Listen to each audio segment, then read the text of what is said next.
Lo dijo él. A primera hora. 7:41, retomemos el análisis de nuestro país y particularmente qué nos dejó la marcha de ayer.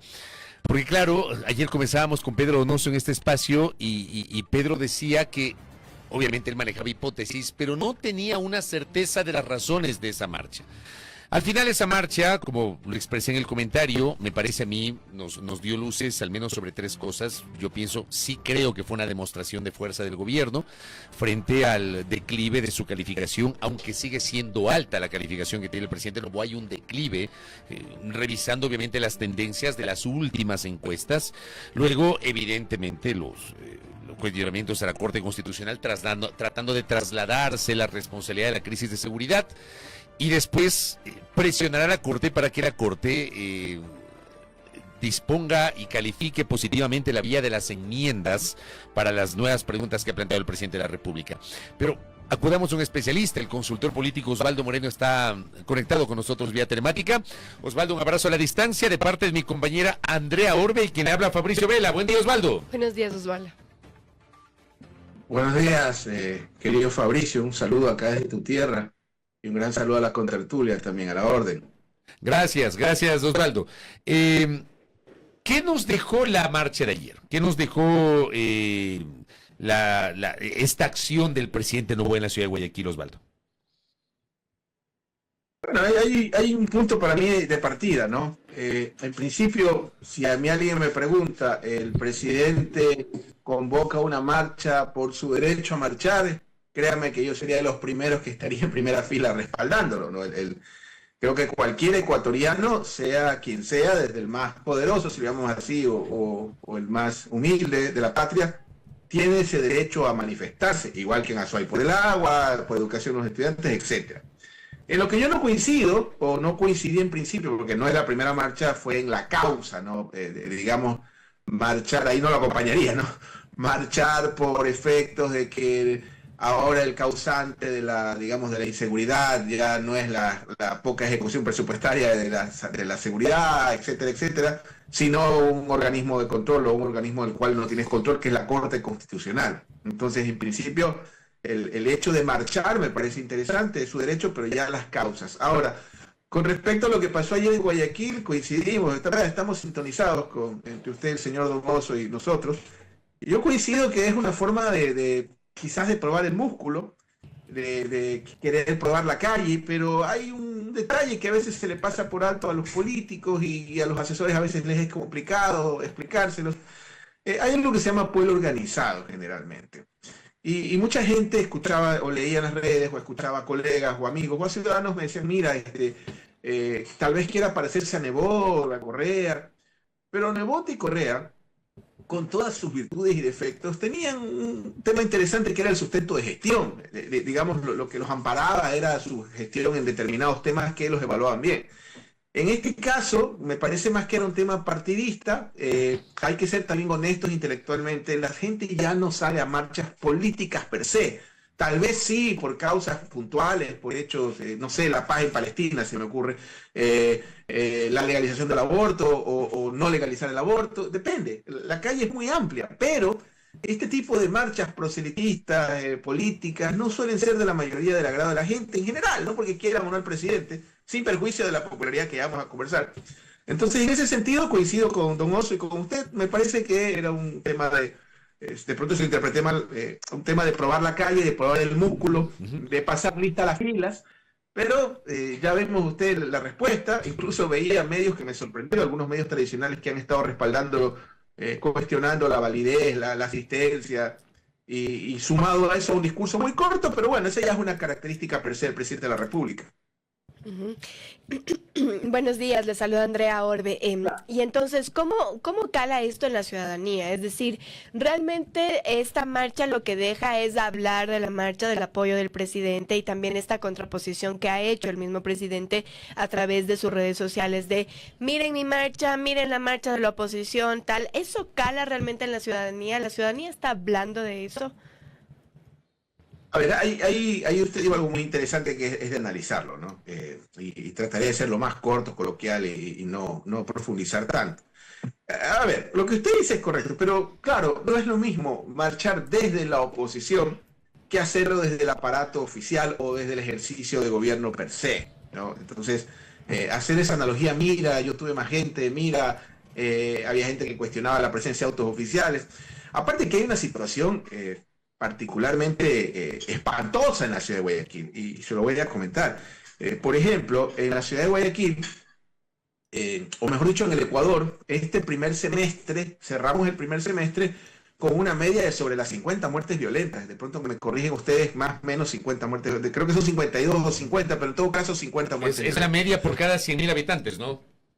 Exactamente, en el primer semestre del año, que es nuestro récord histórico. O sea, desde que esto se computa, yo supongo que la independencia, supongo que con los piratas en Guayaquil, no lo sé, o con los famosos bandidos, cuando habían los famosos, digamos, tenía un nombre, no recuerdo, que García Moreno los acabó en algún momento. Pero en todo caso, a donde quiero llegar, si usted, y esto es espantoso, promedia solo la costa, es decir, si yo hago el cálculo sin la región interandina, sin la Amazonía ecuatoriana y sin Galápagos, probablemente llega a las 100 si es que no lo supera, lo cual a toda esta gente que está obsesionada con Bukele, que desde mi punto de vista, si Bukele viene acá a Durán, hasta la barra se le llevan, pues no.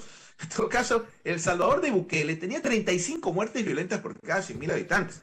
Hoy la costa ecuatoriana, haciendo el cálculo, pues sobrepasaría los 100, lo cual ya es un parangón o un parámetro en el cual, palabras más, palabras menos, que era un país que tenía un altísimo porcentaje de accidentes de tránsito, de muertes por enfermedades metabólicas, diabetes, infarto, hipertensión, es un chiste. Hay estadísticamente más posibilidades, cada vez que Fabricio nos visita Guayaquil o usted, de que una bala perdida o que lo secuestren, de que sufra un accidente de tránsito, lo cual es un tema espantoso. Entonces Guayaquil particularmente, porque se habla mucho de Durán, pero cuando vamos ya a los términos de ciudades de más de 3 millones de habitantes, tal vez Durán es la más peligrosa del mundo, pero Guayaquil, como van las cosas, si esto cierra el año con 100 muertes violentas, probablemente sea la ciudad más violenta del mundo de más de 3 millones de habitantes. Déjeme, Osvaldo, añadirle algo, y gracias tanto a Pedro Cornejo cuanto a Andrés Reliche que me comparten la misma nota, una nota de Expreso, donde dice: Guayaquil sigue consolidándose como la ciudad más violenta del Ecuador, con un total de 1.807 asesinatos contabilizados desde el 1 de enero hasta el 11 de septiembre, día en que se desarrolló ayer la denominada Marcha por la Paz. Y por ejemplo, ahí en el arte, en el gráfico, ponen Urbe, Guayaquil, suma 1.807 asesinatos, 7 en 24 horas, y hubo 2 asesinatos durante la marcha por la paz. Creo que va un poquito en consonancia con lo que usted acaba de decir, Osvaldo. Sumado, querido Fabricio, y usted que es tan cercano a esta ciudad, no es un tema ya, como en algún momento algunos gobiernos mediocres y ineptos, que es entre ellos, luego que... es un tema, mire, se lo voy a decir con mucha tristeza. Yo ya perdí la cuenta de amigos queridos asesinados por encargo, sin ningún tipo de antecedentes penales. Hasta le digo un nombre y un apellido para que esto no quede impune. Miguel Santos Burgos, joven con quien yo caminaba desde la Universidad Católica Santiago de Guayaquil hasta la Avenida Quito, en los tiempos estudiantiles que uno hacía esas caminatas para ahorrarse un pasaje, ¿no? Un gran tipo, un tipo honesto, asesinado. Les puedo hablar de nuestro gran amigo Fiscalito. O sea, perdí la cuenta de amigos asesinados. O sea, no es algo ajeno, no es algo, amigos secuestrados. Me siento en el 99 cuando te llaman o estás en casa, sí, venimos a despedirnos, vendimos todo, cerramos el negocio. O sea, realmente lo de Guayaquil es espantoso. O sea, yo no recuerdo una situación de este tipo, pero más allá de las percepciones, porque finalmente nuestra profesión, también tengo que ser transparente, nosotros buscamos la percepción. Los datos nos dicen aquello, lo cual hace esto una situación, y usted ve la relación entre las autoridades, olvidémonos de quién tiene la culpa, el poder local con el poder nacional, no hay un entendimiento, es terrible lo que Guayaquil está viviendo en este momento, y lo peor, y me hago responsable de mis palabras, la ausencia de honestidad intelectual, cuando la Constitución es extremadamente clara, y usted me conoce, yo le temo más al ridículo que a la muerte, y no hablo de temas de los que no soy experto, pero créame que cada vez que escuchaba al señor Lazo que la culpa era de la Asamblea, ahora que la Constitución, que la oposición, créame que me he revisado la Constitución de la A a la P hasta la Z, hasta la última coma, y ni siquiera tácitamente, expresamente la seguridad es responsabilidad del Poder Ejecutivo, está en la Constitución. Y usted ve que han recortado el presupuesto, y lo que es peor, en el año más violento de toda nuestra historia republicana desde que existimos, no se ejecuta ni... Corríjame usted que quiere escuchar, usted que yo veo su noticiero, sobre todo cuando estoy llevando a mi hijo a la escuela, no lo puedo ver, lo escucho. Imagínense usted, la ejecución presupuestaria en seguridad no llega al 20%, ya pasó el primer semestre. Entonces, realmente esto es espantoso lo que Guayaquil está viviendo y honestamente me llama también la atención lo más grave, que es que la gente ya lo normalizó. O sea, ya este es un tema como el COVID, es otra pandemia y finalmente entiendo a la gente, no la juzgo, tenemos que sobrevivir. En ese sentido, entonces, yo le reitero la pregunta de qué es lo que dejaron entonces estas dos marchas, tanto la convocada por una oposición en varias provincias, no solo en Pichincha, y también la convocada por el gobierno nacional. ¿Calan en la ciudadanía? Mire, le voy a decir otra cosa triste. Nunca en la historia creo que Guayaquil, la sierra y la costa fueron tan distintas. Esto que en la adolescencia, bueno, realmente ahora sí somos dos países. Lamento decirlo, sobre todo por la situación de seguridad. Y sobre todo el tema de Guayaquil. Yo siempre hago el comentario, cuando yo tenía 25 años sentía que Guayaquil estaba digamos, adelante en muchos temas con Quito, pero largamente. Usted hasta llegaba al terminal de Cumandá y llegaba a la calle de Guayaquil, que era una maravilla, sigue siendo una maravilla. Uno decía, Guayaquil está a la palestra, está avanzando sobre Quito, y ahora creo que Quito, Buenos Aires, nosotros estamos casi como mocaches, o sea, en materia de seguridad es una cosa espantosa. Entonces, este tipo de marchas, insisto, desde mi punto de vista, no creo que estén en la discusión de la mesa de la gente por ahora, porque terminan siendo temas políticos y por lo pronto, en la costa al menos, fuera de nuestros micrófonos, nuestros análisis que son válidos, digamos, en democracia, la gente está sobreviviendo. Entonces, ante la ineptitud de quien tiene la responsabilidad, sea quien sea, pero la Constitución lo establece claro, finalmente la gente tiene que sobrevivir. Y me parece interesante, claro, porque la pregunta de Andrea, que ya le contestó Osvaldo, era si calan o no calan en la gente. Entonces no podemos hablar de que es una manifestación espontánea. No, o sea, no, a ver, es un tema legítimo de los políticos, pero no creo que... Sí, y además también, obviamente, no se puede generalizar como todo en la vida, ¿no? Hubo partidarios, por supuesto que hubo partidarios, pero tampoco se puede desconocer que hubo lo otro, ¿no? Y yo daba lectura a algunas notas periodísticas, un reportaje de Coavisa que hablaba que gobernadores, que ministros de Estado llevaron a su gente, o por ejemplo personas que fueron para asegurarse de que no le quiten el bono, o para que al estudiante le den un punto adicional y un día libre.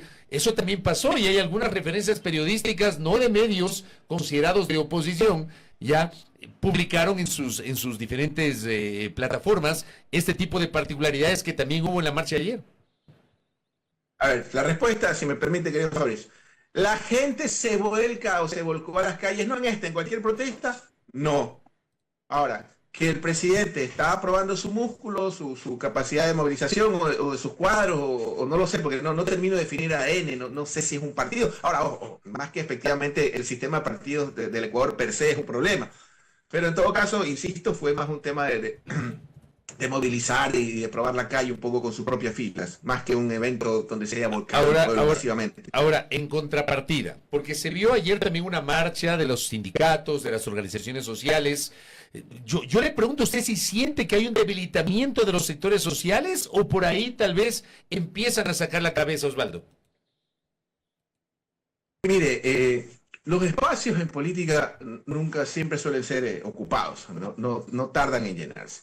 Y hay un factor, que es lo que quizás mucha gente no lo tiene claro, que creo que es la mayor fortaleza. La oposición al gobierno, por lo menos la política, digamos, es el correísmo indudablemente. Esa es la oposición a este proceso. Pero el gobierno tiene una gran, digamos, coraza protectora, o un arma para mí, que es el tiempo. Entonces, cuando tú ya comparas, olvídate el análisis político entre cualquier persona de la calle común y corriente, y tiene esta dinámica de cambio, porque tú preguntas en Londres, en Guayaquil, en Boston, en África, ¿usted quiere el cambio? Te van a decir que sí. Cuando tú comparas ADN con la RC o el correísmo, el uno está 20 años en la escena, el otro acaba de llegar. Entonces todavía me parece que el presidente está en esta etapa. Se vienen cosas interesantes, si es que sale airoso del tema energético, por ejemplo, creo que ese va a ser un factor. Se viene una consulta, va a seguir el tema electoral y de gestión siendo evaluado. Pero en el caso de los movimientos sociales son parte, digamos, del entorno, son parte del convivir del gobierno, tener que entenderlos y tener que en democracia permitirlos, claro, siempre dentro de la ley, de lo que establecen las normas para efectos de marchar pacíficamente.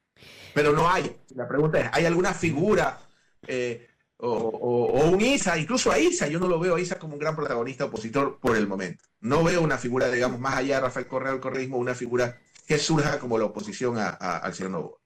Usted nos decía que esta marcha pudo haberse o se puede interpretar, si se quiere, de una manera de medir el músculo político. Pero ¿cómo medir el músculo político cuando no es una marcha realmente ciudadana, convocada desde la ciudadanía y hacia la ciudadanía? Sino que, como bien lo comentaba Fabricio en su comentario, y lo han reportado varios medios de comunicación, hay mucha gente que se ha movilizado incluso por miedo de perder un bono, porque, no sé, trabajan en una institución pública, etcétera. Esa es la realidad. ¿Cómo medir ahí el músculo político? Porque al final del día no es gente que va por sus propios medios, si se quiere, ¿no?, a la marcha.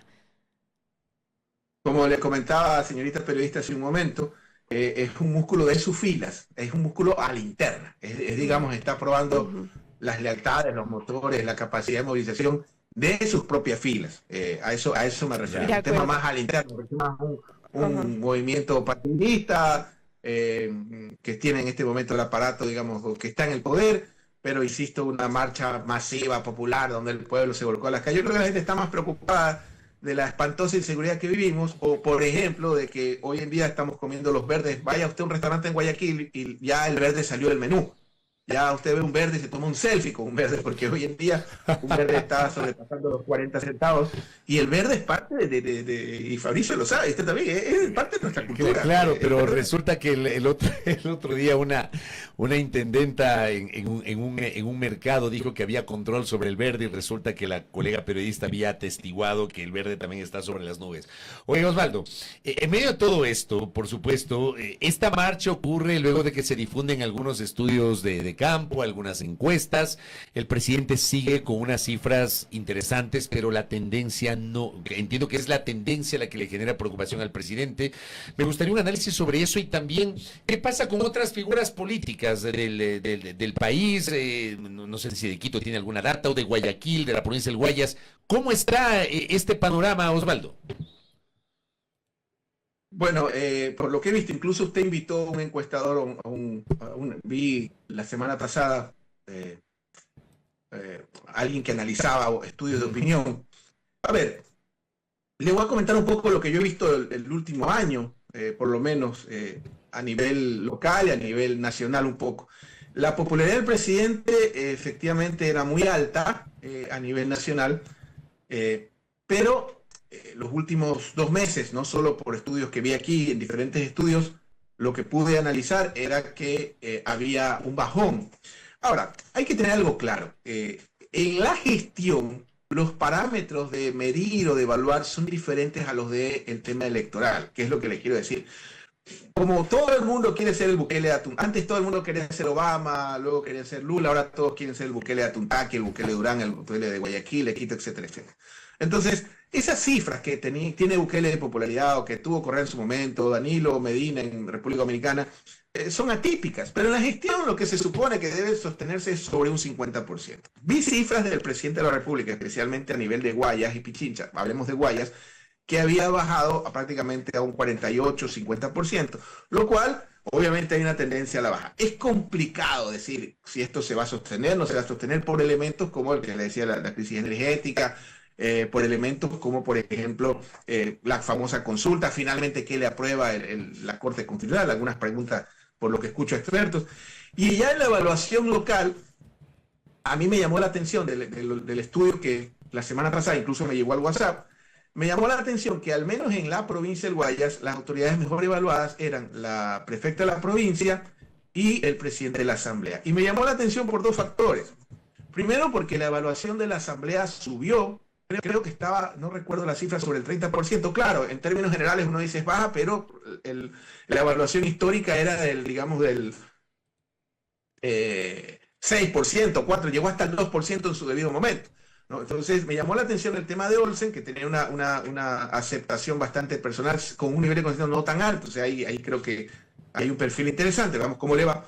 Y me llamó la atención también que, de acuerdo a su estudio, la autoridad mejor evaluada en la provincia, era provincial el tema, valga aclarar, era la prefecta. Y lo de la prefecta creo que tiene sentido, primero porque es una institución bastante interesante, atípica y curiosa, y le voy a decir por qué. Porque si bien es cierto, el poder cuantitativo, el poder electoral está en la urbe, que es Guayaquil, que ocupa creo que el 65, 70, no recuerdo la cifra exacta, quienes realmente evalúan la gestión de una autoridad provincial son los cantones. Y a diferencia de Azuay o de Pichincha, en Guayas sí tiene un porcentaje representativo, y entiendo que las valoraciones de quienes la evalúan, en este caso esta autoridad, que son los cantones, son muy altas. Por lo que pude escuchar en el estudio, son muy, muy altas. Entonces, claro, también son autoridades que están en otro ring.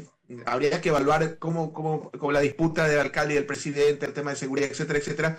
Pero en todo caso, yo creo que al menos en gestión, me parece que la prefectura está muy evaluada, muy bien evaluada, la doctora Marcela Guiñaga, y me da la impresión también de que Olsen es un cuadro bastante... Ese sería, digamos, el hallazgo de ese estudio. El resto, incluso hablaban de la oposición, hablaban de algunos temas que ustedes conversaron. ¿Cómo no? Y bueno, pues finalmente son elementos para, más que adivinar, medir fotos del momento, y al menos en la provincia esas son, digamos, las figuras mejor evaluadas. Y yo le añado a propósito de lo que habla del tema de la prefectura, la decisión tomada el miércoles respecto de la construcción del paso a desnivel de los Ceibos, que creo que desactivó esta suerte de confrontación inicial entre la prefecta y el alcalde, una confrontación en la cual la prefectura no tenía nada que ver y el Ministerio del Ambiente le metió ahí a la prefectura, Osvaldo. Mire, es que esto es interesante. Generalmente ese tipo, olvidémonos de quién tenía razón, ese tipo de disputas políticas, porque eso es lo que son al final, que el ejecutivo, que el local, etcétera, etcétera, no están en la evaluación final. La gente evalúa su día a día, ¿no? Y al menos cuando usted, dicho de otra forma, los resultados de un político, sean electorales, sean de gestión, son como un avión cuando se cae.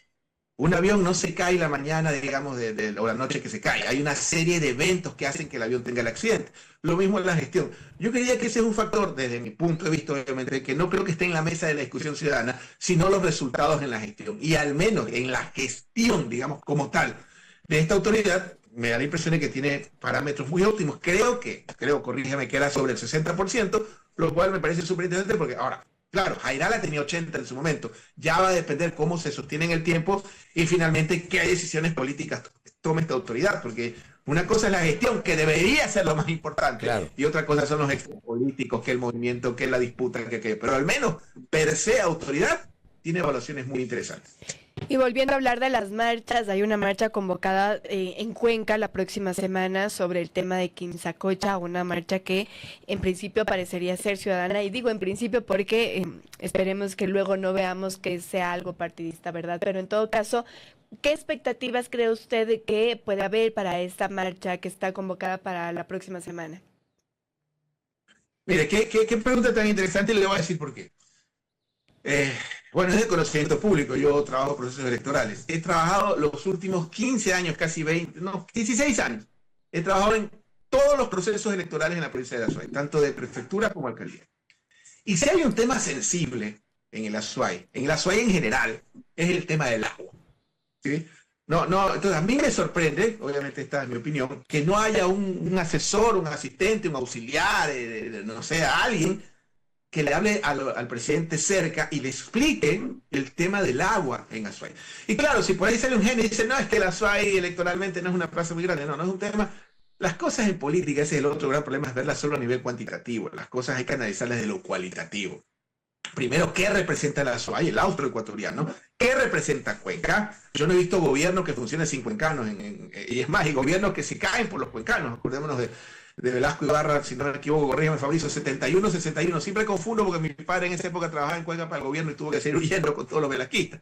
Pero en todo caso, me da la impresión de que el presidente no tiene a alguien que le explique un poco lo delicado que es el tema del agua en el Azuay. Y ojo, cuidado, porque en este caso es una zona del país muy importante y más allá de la discusión de lo técnico, lo no técnico, el tema de la minería y del agua es extremadamente, ha habido infinidad de consultas y en casi todos los estudios de opinión o cosas en los que hemos estado involucrados o trabajando, siempre el agua está en la mesa de la discusión y suele ser unánime entre todos los participantes, para prefectura como para alcaldía. Así que ojalá se informe un poco más el presidente el tema y que no solo es un tema electoral. Y cierro con esto. Me escribe el académico Alexander Gómez, a quien le envío un abrazo. Dice, sin diferir en el sentido de las expresiones de Osvaldo, creo que no hay intención de prueba en la marcha del gobierno. Las movilizaciones se autolegitiman cuando las causas, aquellas que son perseguidas por los ciudadanos y que llegan a ser un compromiso en sentido de los líderes políticos porque las asumen como suyas, son tan poderosas que no requieren ni de convocatoria ni de organización planificación ni de recursos desperdiciados. La idea de la marcha fue mantener vigente una conexión emocional con la gente, a partir de narrativas postdifundidas y de publicidad de gobierno. La razón es clara: la pérdida vertiginosa del nivel de aceptación de un gobierno en menos de un semestre de gestión, digamos, de esta nueva gestión. ¿Qué le parece a usted esta opinión de Alexander? Osvaldo. Bueno, sí. Es que hay un detalle adicional, ¿no? Y al menos yo tenía la idea de no hacerlo muy académico. Digo en general hacerlo más coloquial posible para que nuestros oyentes finalmente, que son los que creo que más nos importan en ese sentido. Hay algo que se llama, y el académico tiene mucha razón, Alexander, un saludo, que es pueblo organizado. Generalmente este tipo de gobiernos no tienen... ¿Qué es pueblo organizado? Esto yo lo escuché a un sociólogo, por si acaso. Ya me voy a acordar el nombre y se lo voy a enviar en una conversación que teníamos. Generalmente cuando Correa era presidente, si se me ocurre, la CONAIE decía que iba a hacer una marcha, tú tenías a 100, 300 personas, tal vez 100 del gobierno, pero 200 por su iniciativa en Aloaga esperándolo, por poner un ejemplo. Generalmente los gobiernos populares tienen lo que se llama pueblo organizado. Este tipo de gobiernos impopulares no cuentan con, digamos, con ese respaldo en las calles, y por eso ahí viene una de las grandes preguntas: son tan permisivos con la fuerza pública. Usted ve que no hay depuración, cada vez que hay un operativo la mitad de los detenidos suelen ser miembros de la fuerza pública activos, y por eso son tan permisivos con la fuerza pública, porque finalmente los únicos que los cuidan le pasó con Moreno, pasó con Lasso, y espero que no pase con este gobierno. Entonces, en ese sentido, efectivamente las marchas se legitiman de acuerdo a la causa, pero yo me parece más un acto a la interna, para aprobar filas, para aprobar motores, eventualmente para el tema electoral que se viene, lo cual, vuelvo y repito, me parece total y absolutamente legítimo y un derecho que tiene el presidente de convocar. Osvaldo Moreno, gracias por el tiempo. Un abrazo a la distancia. Gracias, Osvaldo. Fabricio, un abrazo a toda la audiencia. Gracias a Osvaldo Moreno, consultor político, que ha estado con nosotros aquí en A Primera Hora conversando sobre la marcha el día de ayer, un poquito su evaluación respecto de este ejercicio que lideró el presidente de la República, también lo que pasó en la tarde con las organizaciones sociales. Primera plana. Todas las noticias, todas las voces.